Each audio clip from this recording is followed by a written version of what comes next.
Habari zenu watu wa baiskeli, niko na ndugu yangu nyingine. Ndugu yangu, kwanza jina lako nani? Naitwa Emmanuel Senzige.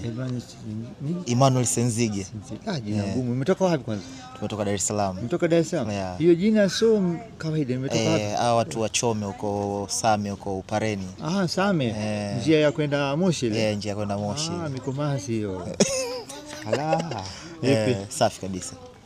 Fresh kabisa. Poa. Mpaka sasa hivi unaona vipi route? Route bwana.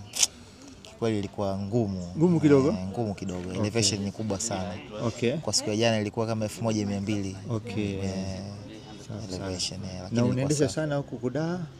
Tunaendesha sana Dar. Kwa kuja katika mazingira mengine haya ya mlima imekuwa challenge mpya. Kidogo heartbeat inafanya duk duk duk. Sana. Okay. Alafu huku una group gani? Ya group ya Mbezi ile? Hii tumekuja kwa group ya Kigamboni, lakini mimi ni mtu wa rider wa Mbezi Oil. Okay, Mbezi. Mbona nishakuona picha zako? Mbona watu wako wengi pale na group sana.